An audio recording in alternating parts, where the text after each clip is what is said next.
আসসালামু আলাইকুম। আমরা তো আমাদের জীবনযাত্রায় প্রতিদিনের শহুরে জীবনযাত্রা দেখে অভ্যস্ত। তাই এই শীতের সকালে একটু গ্রাম বাংলার সকাল দেখা যাক।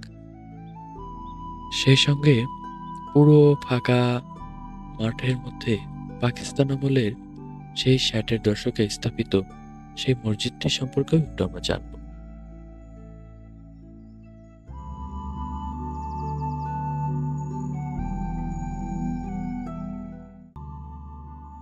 পাবনা অনন্ত থেকে দ্বীপচর রোডে মোগলের ভাটা নামে পরিচিত সেই মোগলের ভাটা থেকে আপনি পশ্চিম দিকে তাকালে এই মাঠটি এবং এই মসজিদটি আপনি দেখতে পাবেন। পাবনার এই অঞ্চলটিতে এখন সরিষা চাষ করছে। পুরো মাঠ এখন সরিষা ফুলে পরিপূর্ণ হয়ে আছে।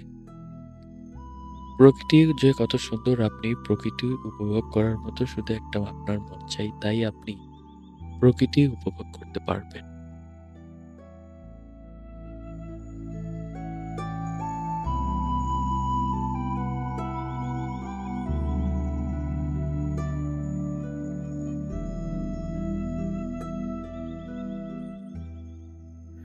যদিও আমি সকালে ঘুম থেকে উঠি না, তবুও কি মনে করে প্রকৃতি একটু উপভোগ করার জন্য এই শীতের সকালে বেরিয়ে পড়েছি গ্রাম বাংলার মাঠে।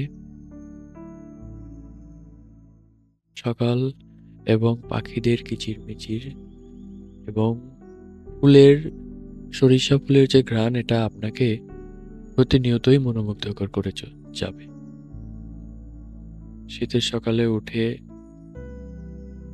একটিবার আপনার প্রকৃতি, আপনার বাড়ির আশেপাশে যে প্রকৃতি আছে সেটা আপনি আপনার ফ্রেশ মনে যদি সেটা অনুভব করার জন্য দেখেন, তাহলে অবশ্যই আপনি যদি একজন প্রকৃতিপ্রেমী মানুষ হন, অবশ্যই সেটি উপভোগ করতে পারবেন।